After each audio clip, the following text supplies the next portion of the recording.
Hey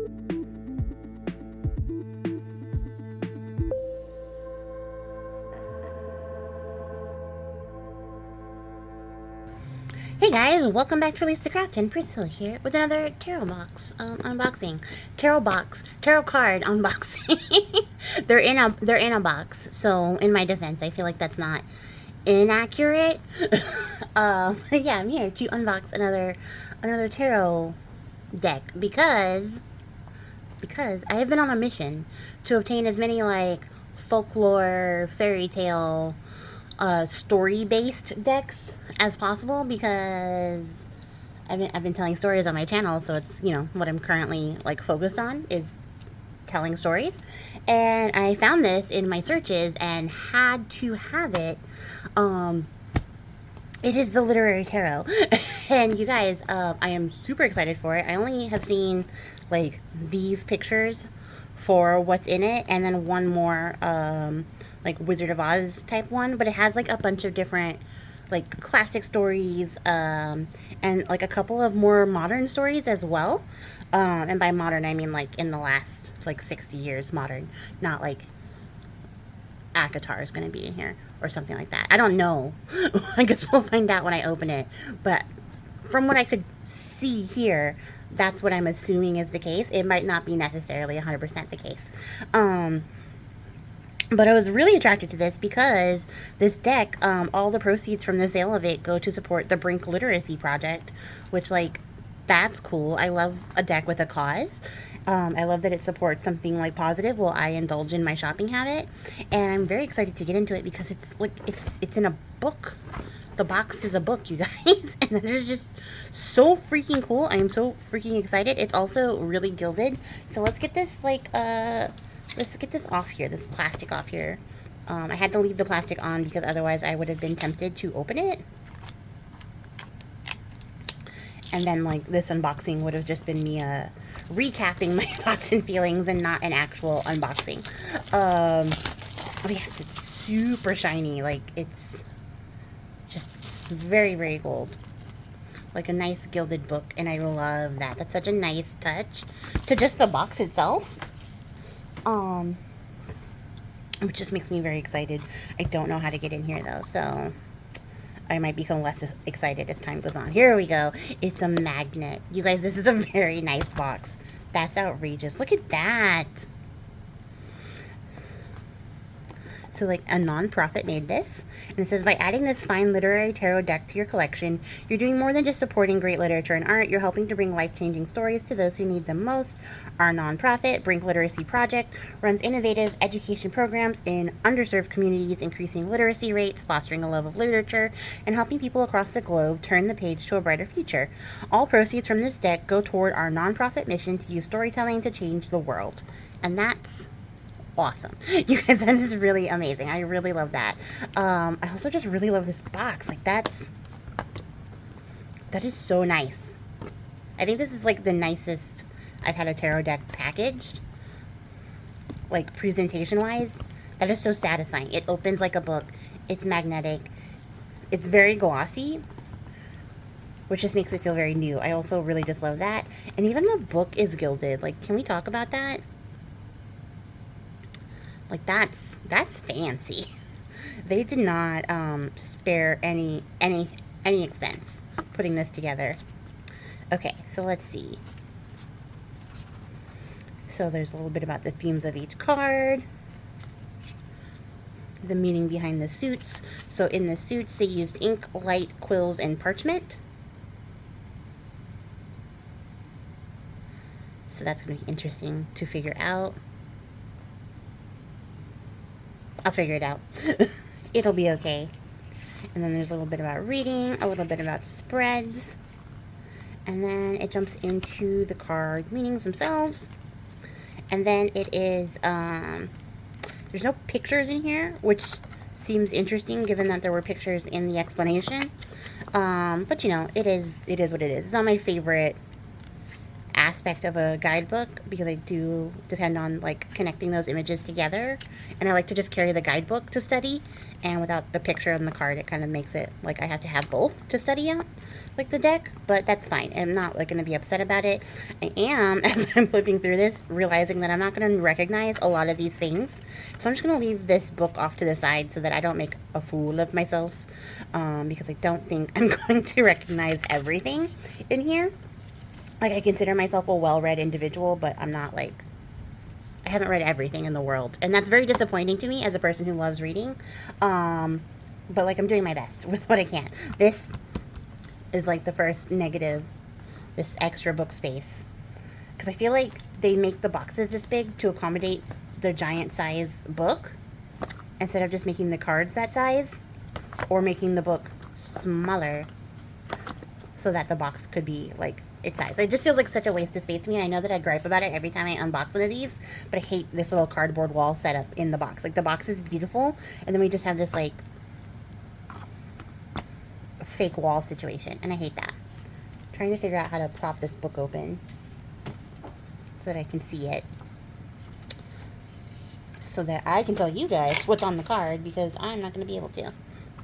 Alright, so, ooh, though, look at that. That's really nice. So we have a ribbon to lift it out here. That's very fancy.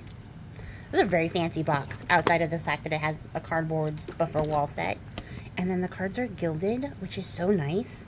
I don't think I can get this band off in one piece. Well, it's still one piece. That was redundant. I don't know why I said it like that. But the cards are gilded. Oh my god, you guys, look at this! It's like holographic gold.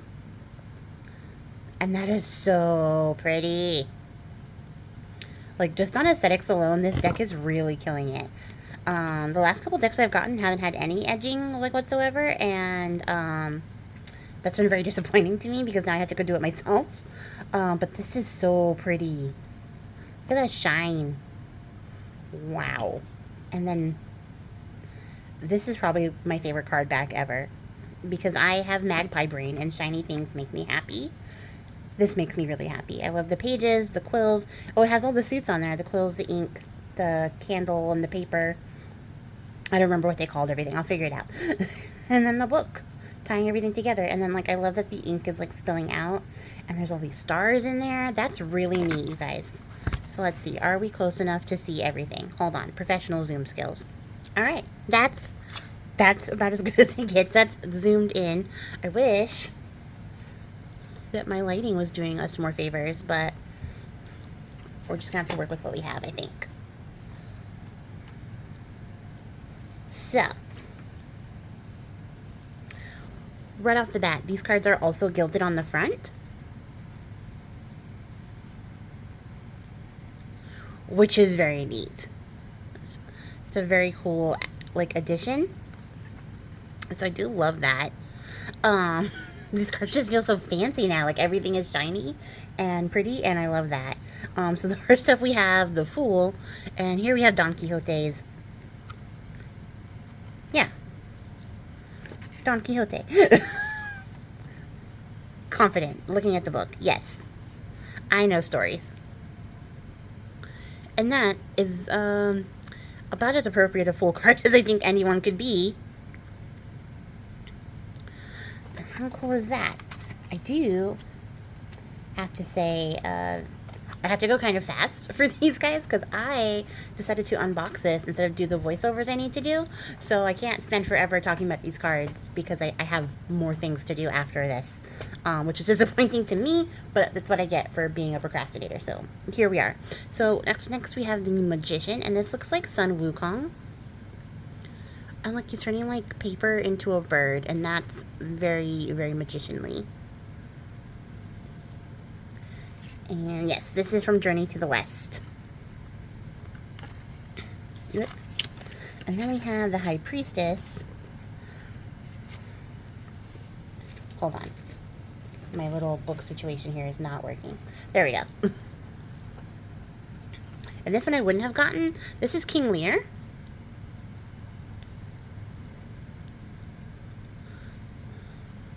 And that's just really pretty. I love this. This This is such a pretty card. And then we have the Empress. And this is from The Wife of Bath's Tale by Geoffrey Chaucer. So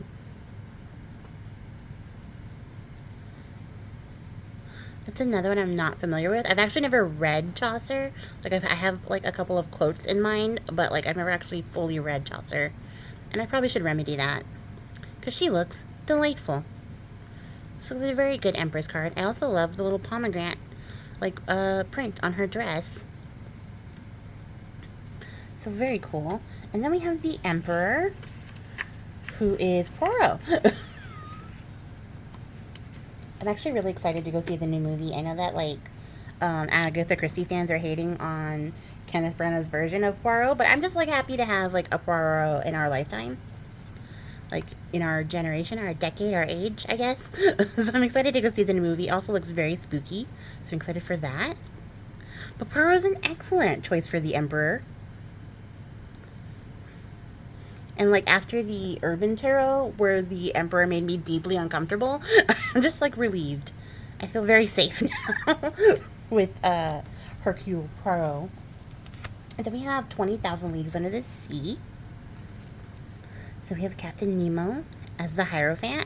And that's a very, very cool choice. Sorry, to get, like, the shininess, I have to, like, move my light up. But I guess we don't need to see it that much on everything. But there is going to be a glare. But yeah, you can see I have a ring light, I have a light. And then I have another ring light back here. But yeah, that's a very cool card.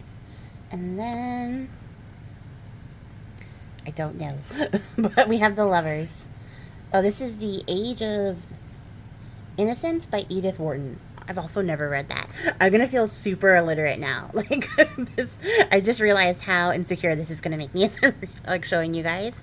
But this is a really nice card. I do love this. I love the little elements, the little, like, glance between them. It's very casual. And it looks like they have, like, matching flowers. So that's very cool. Love that. And then we have Treasure Island. I was like, we have Treasure Planet, and that's not correct. We have Treasure Island for the Chariot. So that's really fun. I do love that. I love the little, like, piratey adventure sense. I love that the mast of, like, the ship are the gilded part too. That's actually pretty cool. These cards are fun to look at. And then for Strength, we have Dr. Jekyll and Mr. Hyde. And that's a fun one. I always like to see, like, how people will interpret strength. Because, you know, like, the default is, like, a lady with a lion. And that's, you know, what was on the Rider-Waite card.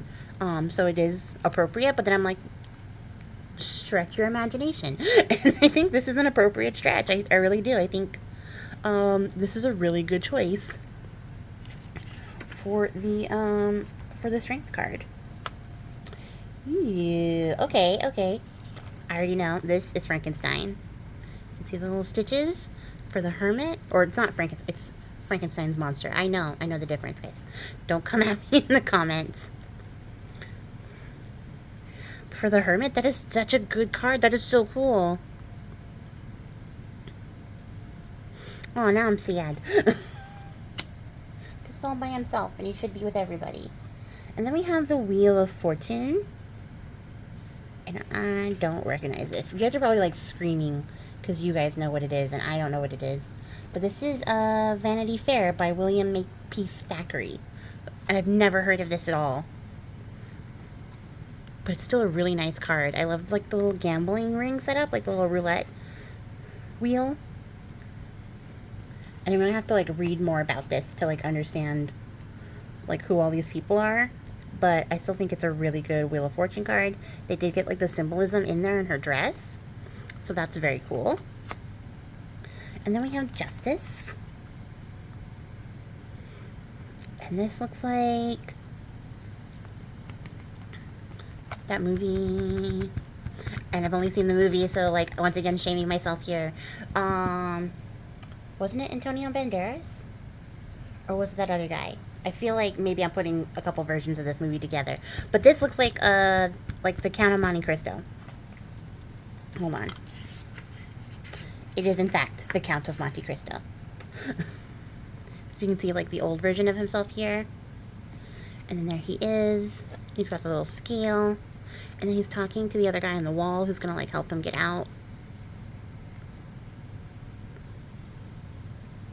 That's a very cool card for Justice. And then we have the Hanged Man.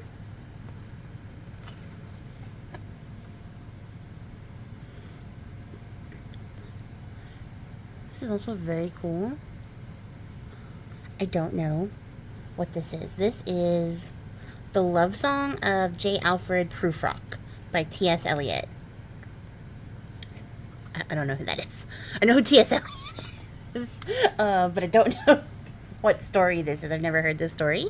But it looks like this is like a butler guy, like pouring the tea, and he's giving me like Black Butler, the anime vibes. Like he's one hell of a butler because he can do it upside down. If you guys watch anime, you would know. I don't feel like a lot of you guys in my viewing audience are anime watchers, but trust me, the connection is there. But it is a very cool card. I do like it. And then we have Death, which I already saw was Dracula. And I feel like I would have figured that out on my own, but I looked ahead. This one is very cool. I love that the candlelight is sort of making the skull pattern, because the little candle flame is the nose part.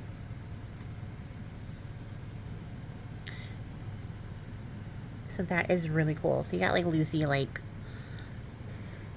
with the temptation in danger, but maybe she's not, because she's like got her own little light to light her way. It's a very cool card. And then we have Temperance, which has like a bunch of math. I'm lost. The Cold Equations by Tom Godwin. By Tom Godwin.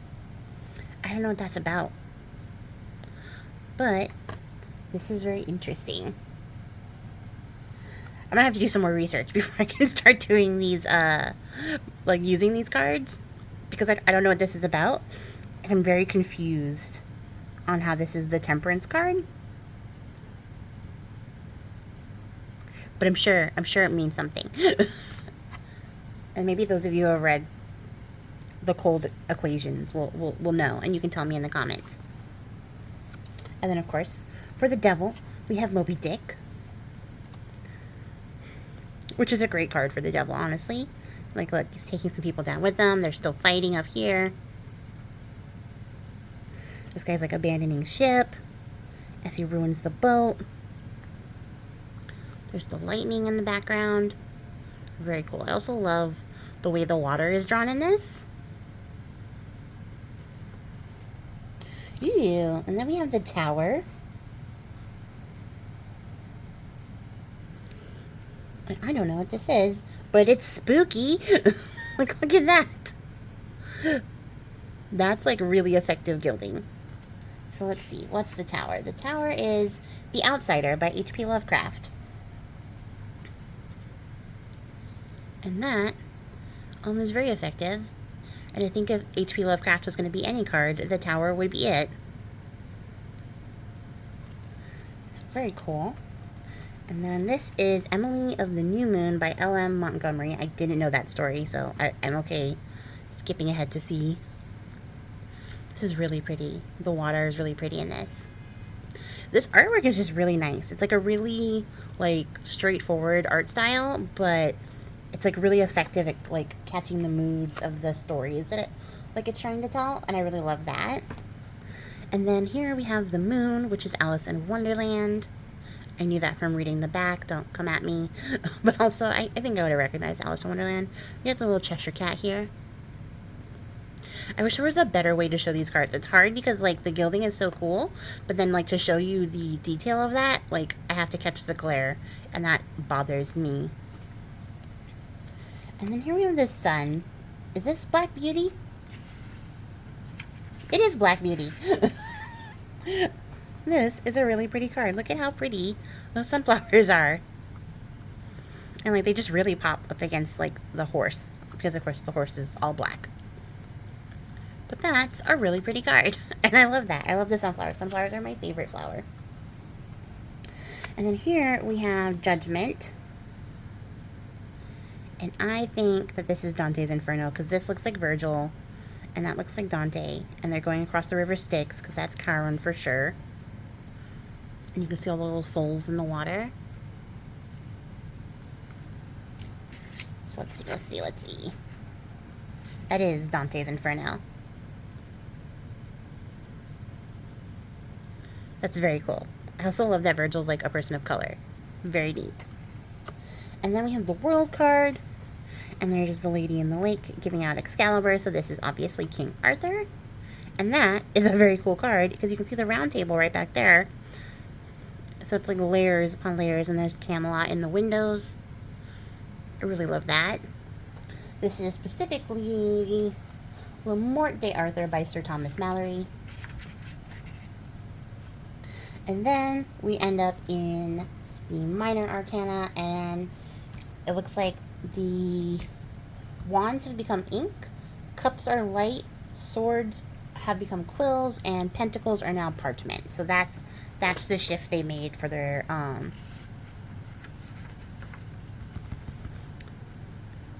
minor. Why does that take so long to come to my brain?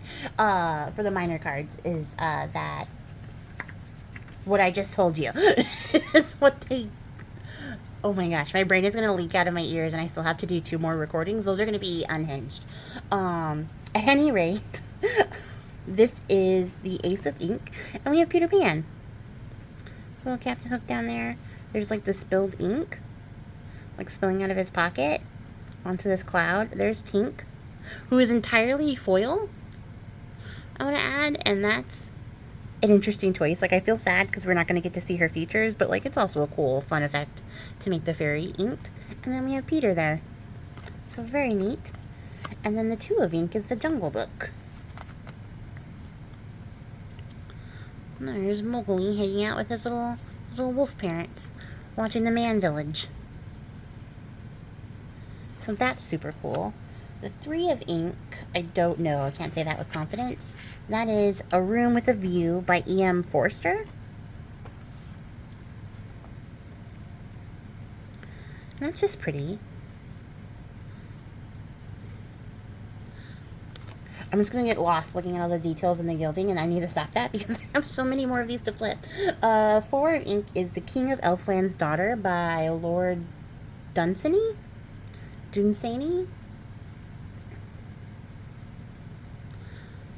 That's a fun one. You can see like the celebration aspect of the 4.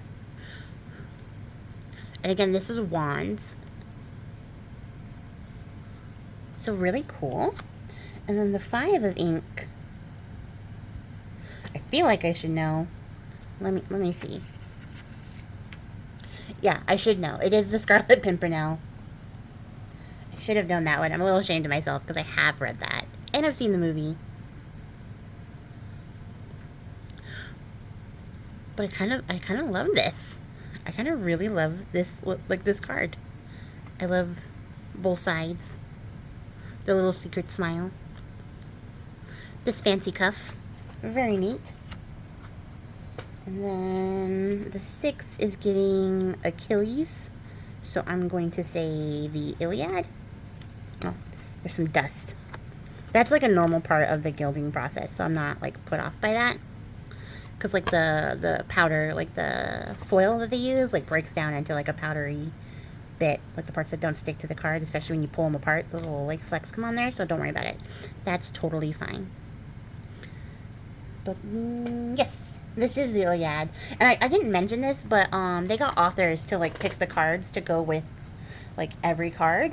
And this one they got Stephen Fry to pair it, and I have read both of his, or all 3 of his books on Greek mythology, and he does like the Trojan War and everything, and it's amazing. I love his books, and he does the Audible narration for them too. If you have Audible, I would recommend those because he's just so freaking funny, you guys, and it's so good. The books are really good.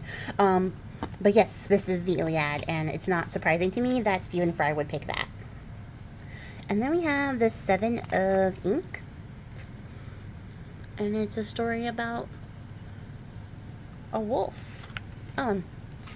Stuff is just falling. Bisclor... Oh, wow, hold on. Bisclaveret? Bisclaveret. Bisclaveret by Marie de France. I don't know anything about it. My brain said like maybe it was Balto, but it's not. It's not Balto. Not everything is Balto when it has a dog in it. But yeah, this is interesting. This is the 7 of ink, so it has that like conflict aspect. And then this is a really pretty naturey scene, which would be The Leaves of Grass by Walt Whitman, and that also makes sense.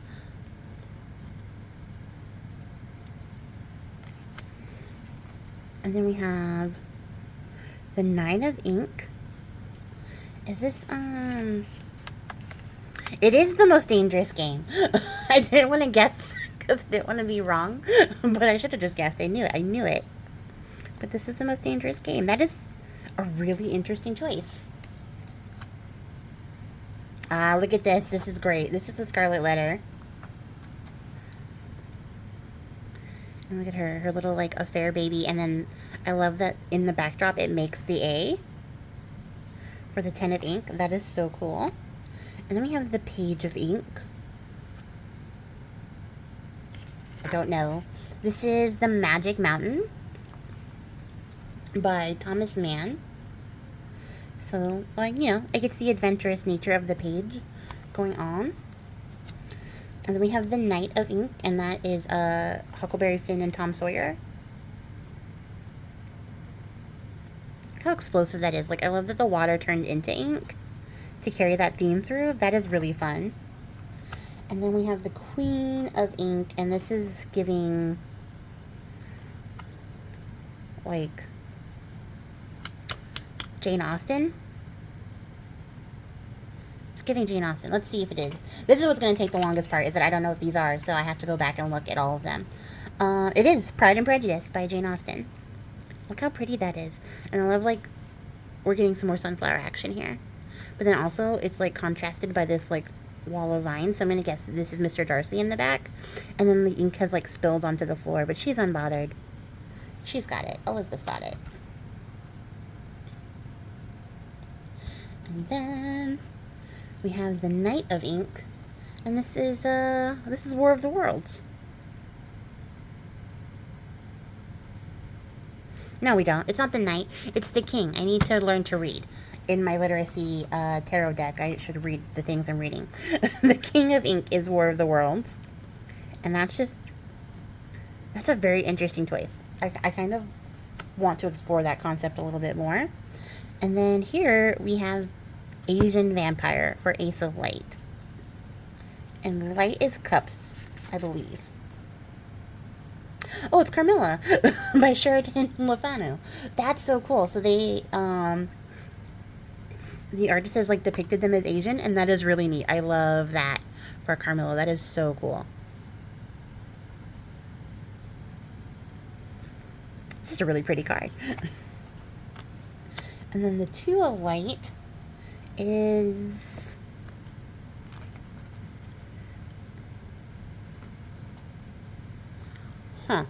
it's another Jane Austen-y type thing, as I can tell by the waistband of her dress. And it's Emma. It's Emma by Jane Austen. I've never read that one or watched the movie for, but I should. I feel like I should, because her face says that we probably feel the same on a lot of things, so I should read that one. And then we have the 3 of light. This was the other card I saw when I was looking for, like, tarot decks that were story-based, and it was the Wizard of Oz. So, of course, that's super cute, and I needed to get it. Look at their little lights. And they're all in their little hearts. That is so cute. And that's, like, 3 of cups, so you get that, like, sharing there in the poppy field, too, which is fun. But look how sweet the lion looks. Aw. This card is just genuinely, like, very satisfying. Very cute. And then we have the 4 of light.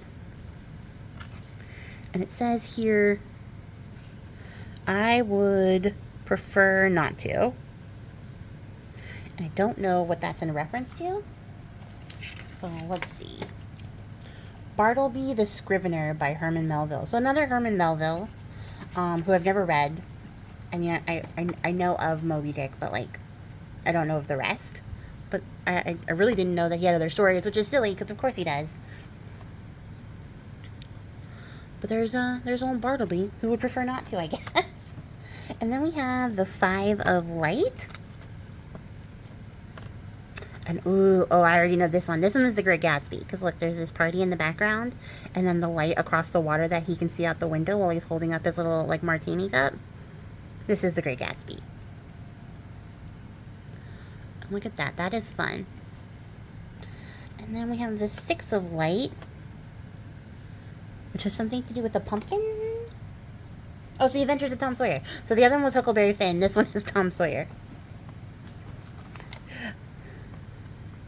And I should have known, because I can see them whitewashing the fence back there while he's, like, hungering for this pie. And then Seven of Light is a really good question. It's like, whose hand is this? Why is it leaking? The fireflies are cool, though. That's a cool way to do it. This is A Midsummer Night's Dream. Of course it is. Aw. Like, ashamed of myself for not knowing things I should know. And then also not knowing things I wouldn't know, possibly. And here we have the Eight of Light.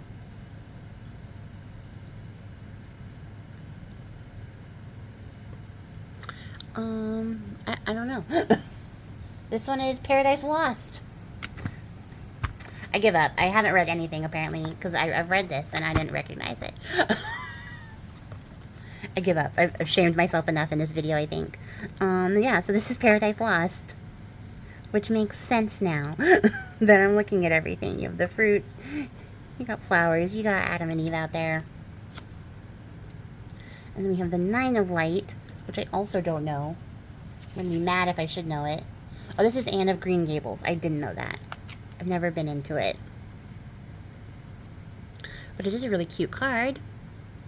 It's very Christmassy. Does the story take place around Christmas? I don't know. This is Mrs. Dalloway by Virginia Woolf for the Ten of Light. Who's falling? Like, there's this broken window. Somebody's falling through it. Everybody's celebrating back here. That's so interesting. I need to go look and see who the artist for these was, because I really do love their art style. And then here we have the Page of Light. And, like, I don't know if you guys can see, the details on these cards are, like, insane. They're so teeny tiny on some of these that even, like, in person, I want to, like, put this up to my eyeball because it's a little difficult to see. Is this that haunting one? The Bly Manor? Hold on. I don't know, I'm asking you guys. I have it in my hands. It is not. It's Great Expectations. I think I've seen more movies now and, like, shows than I have of books. This is Great Expectations. I've never read Great Expectations either. But that's very cool. It does give Haunting of Bly Manor vibes. I feel like that wasn't out of pocket. And then the Knight of Light is Tom Jones by Henry Fielding. And I also don't recognize that, so I'm glad I didn't dwell on this one too long. But it is a very active card. Look at his horse. It's like, where are you going?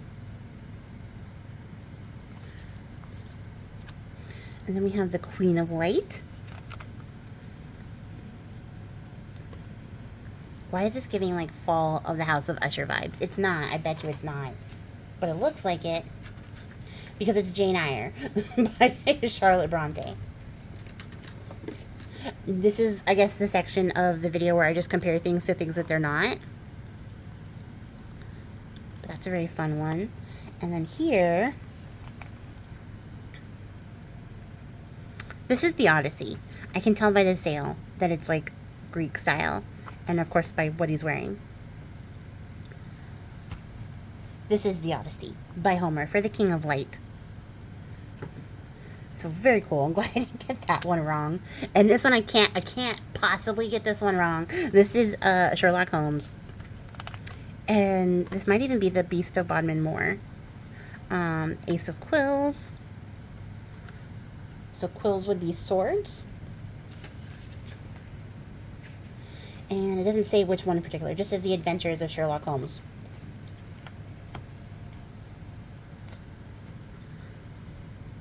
But that is a very cool card for the ace. And then this is the Two of Quills. We have another Greek one.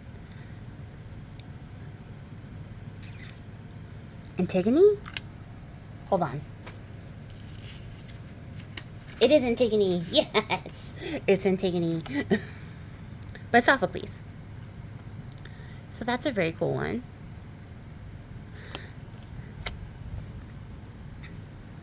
I would have been shamed a little bit had I not got that one. This is the Monkey's Paw, which is a great story. I feel like we're due for an adaptation of this story again, like a modern one, or a more modern one, because there is one like an older one from like the early 2000s, but I'd love to see another version of this. Well, there's their son, and they're there grieving while the monkey paw giveth and taketh. And this is the Four of Quills, which is Walden by Henry David Thoreau. These cards are really thick too, I will say that. It's a nice size, like nice thickness of cardstock for these, so they're very sturdy. This is a really pretty card. It's very scenic, very idyllic. And then we have the Five of Quills, and someone's about to get murdered. There's a really fancy city in the background. What is it, though? This is Crime and Punishment by Fyodor Dostoevsky. I feel like that was a really good pronunciation take. But I've never read Crime and Punishment, so also very interesting. And I'm going to guess the fancy city in the background is, you know, that city. Just gonna move on. We're not gonna embarrass ourselves anymore.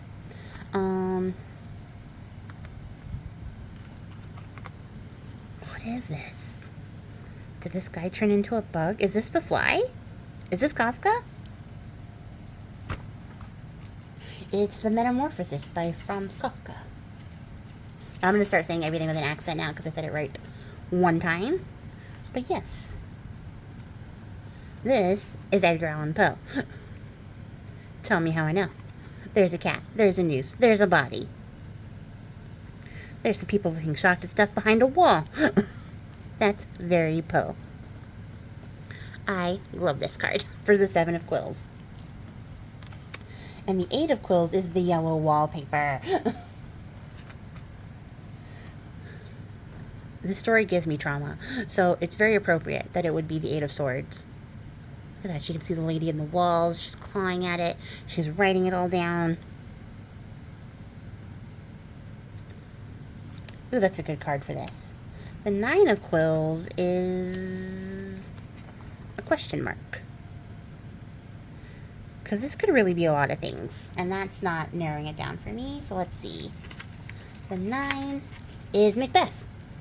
I wouldn't have got that. I should have got that, but I wouldn't have got that. But I see it, and that's very cool. That is a very cool one. And then the Ten of Quills is a riverboat. That is not what it's called. It is Heart of Darkness by Joseph Conrad, and I have never read that either. I feel like this deck is like a reading list of things I now need to go read, and that's a little bit stressful, but it's okay. Like, I'm not mad about it. Don't know what this one is, but it's Oscar Wilde, The Importance of Being Earnest. Look at the side-eye, like, look at that. She's just like, God, this man. Well, she's like politely entertaining him, and he looks very genuine, very earnest. So she's like okay with it, but she's also got like receipts. What's that about? But this girl, she's not impressed at all. This guy's like, I love you. I want to be with you forever. And she's like, oh my God, please just get away from me. And then this is This is Oedipus. Yes. Because we have the Oracle. We have the king that blinded himself. This is Oedipus. Oedipus Rex by Sophocles. Very cool. For the Knight of Quills. Very interesting. Is this the Green Knight? This is the Queen of Quills. Or is this Beowulf? This might be Beowulf.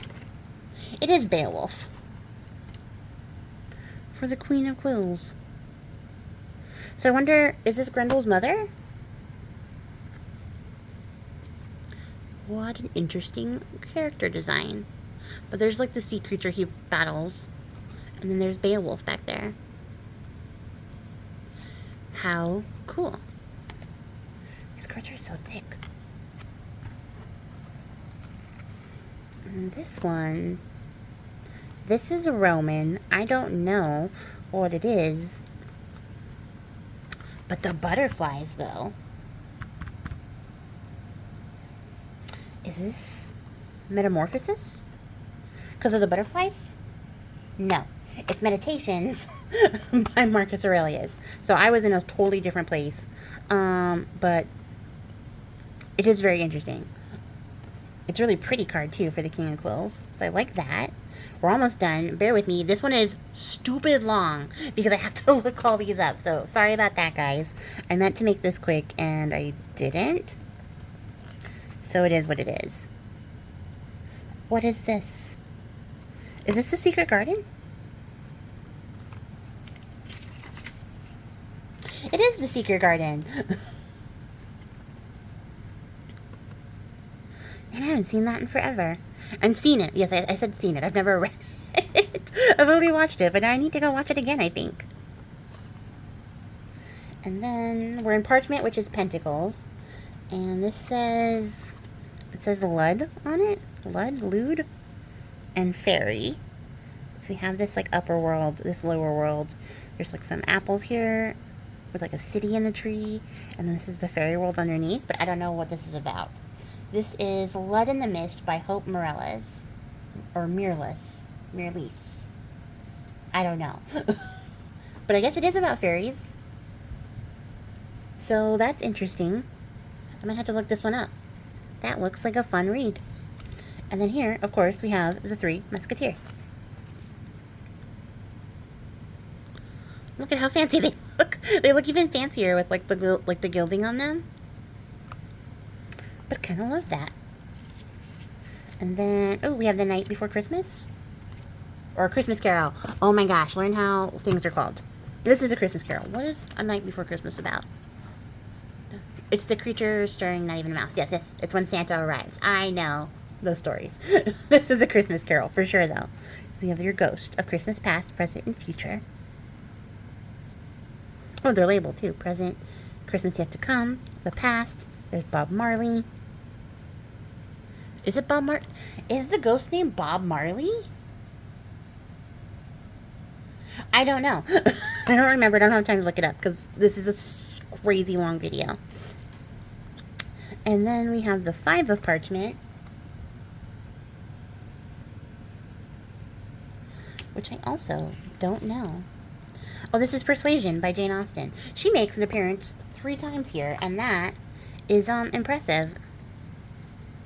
I think the only other person, like Homer made it twice. Sophocles, I think, makes it twice. But she's made it 3 times, and that's a very cool thing. I've never read Persuasion either. And then this is Les Mis. Yes, it's Les Miserables by Victor Hugo. How cool is, look at everyone whose names I can't remember. And then it's Jurassic World. I don't know. I don't know what this is. This is The Lost World. Of course it's The Lost World. By Sir Arthur Conan Doyle. So yes. Of course this is The Lost World. That's really cool. I love this guy like checking out the stuff on the desk. Like, oh yeah, that looks right. That looks right. And then we have the 8 of parchment, which is like an opera house. Is this the Phantom? It is the Phantom. Le Phantom de l'Opera. I'm not French, sorry. By Gaston Leroux. I tried my best. Yeah, this is the Phantom of the Opera. Look at that. And look at these tiny details. They're maddening. But there's the opera house. And there's like the playbills. And then here's like the backstage. And then the underground like space. And then there's the Phantom. Which is outrageous. This is the 9 of parchment. I don't know what that is. This is the Pillow Book by Say Shanagon.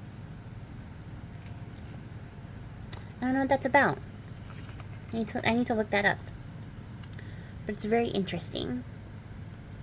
It looks very fancy. Not gonna lie. So that's very cool. And then we have the 10 of parchment. And I also don't recognize this, but I feel like this looks like a movie cover. Like, I've seen something very similar to this on a movie poster. And this would be Gentlemen Prefer Blondes by Anita Luce. And I feel like that's a movie, but I haven't seen it. But like an old movie though, right? Like with maybe Marilyn Monroe in it? If I'm thinking about the right movie, I think that's what it is. And then, is this Cyrano? Or is this Romeo and Juliet? This is Romeo and Juliet. I don't see anybody else with... Oh, well, maybe. Maybe. It might be Romeo and Juliet, though. Hold on, let's see. It's Romeo and Juliet. For the page of parchment. So that's pretty standard. That's a good one. So I guess William Shakespeare would also be here as often as Jane Austen was. So, you know, that's an interesting one. Barsoom. This is John Connor. John Carter, not Connor. John Connor is Terminator. This is John Carter. This is A Princess of Mars by Edgar Rice Burroughs. I've never read it. I've seen the movie with Taylor Kitsch in it. I feel like he was wronged by Hollywood after that, but I recognize this like alien design. Oh, that's a really fun one. It's giving like those old like 80s like fantasy posters. So very cool. And then we have the Queen of Parchment. And this is the Snow Queen by Hans Christian Andersen. Ooh, and I see it now that I'm looking closer, because the details are tiny. But there's Gerda, and she shows up barefoot by the end, because that robber girl steals her shoes. And then there's the boy that she's trying to find the entire time, whose name I totally forgot, turning into ice. So that's a very cool one. And then the last up for the King of Parchment. Ooh, okay. This is Dorian Gray, because you can see his like old raggedy painting back there. That's very cool. I love this. Look at how smarmy he is for the King of Parchment. Very satisfied with like this really like super opulent throne. That's very cool. So, I didn't intend to make a 50-minute video when I started, but I've made a 50-minute video to go over these cards, because I didn't recognize them all, to my great shame. And that took a lot longer to cross-reference than I imagined. So if you made it to the end of this video, I really appreciate your faces, because this was a long one. I hope that you guys enjoyed this. I really love this deck. This deck is really amazing. It's really beautiful. I love that it goes to a nonprofit. I love that it has all these stories on it. And I just love things that like prompt me to do more research, because I love doing research, if that's like a weird thing. I just love to be like, oh, what's this about? And then like spend time hyperfixating on it. That might be just like my ADHD talking and being like, yes, this is a deck of things that you can spend your time focusing on instead of like things you actually need to do, because clearly I did this instead of the thing I actually need to do, and now I need to go do some voiceovers after having talked for 50 minutes. And that's fun. But, you know, we're going to get it done. It's fine. It's not a big deal. I talk a lot anyways. But yeah, this is a really beautiful deck. I really love how sturdy it is. I know it's going to take a little bit to like break it in because I don't know if you guys have experience with this with like gilded decks, but these cards are not the easiest to like shuffle because they still like to like stay all stuck together. But I will say, like, I can tell that these have been like professionally gilded because it's not on my fingers. Like, there's a little bit of like gold flecks, but like I had to break the, you know, the seal between the cards, so that's where all that little dusty bit comes from. But I've had some decks where like I have opened it up, touched it, and talked to you guys about it, and then afterwards just had like gold like stuck to my fingers, and that's how you can tell like they didn't have the best quality gilding done because the foil just rubs right off, and that is so disappointing. But this is really nice. This cardstock is really sturdy. This deck is gonna last a really long time. It's also just really genuinely very beautiful. And oh yeah, I said I was gonna find out who the artist was.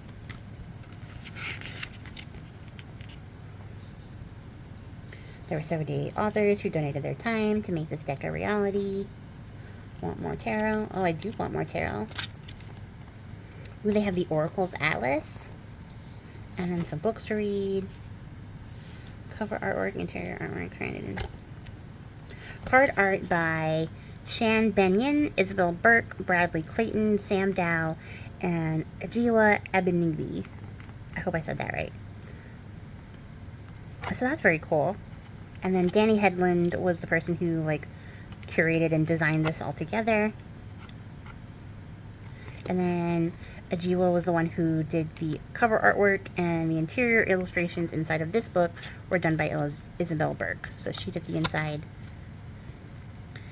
and Ajiwa did the outside.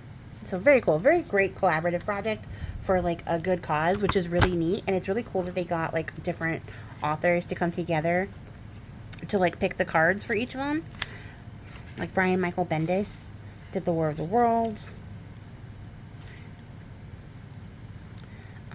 And that's just kind of cool. It's kind of fun to just see like authors that I like and their name pop up in here and what stories they picked. Like I love Marjorie Liu, and she picked Beowulf, and I also love Beowulf. So like that's a really cool thing to just sort of see like things that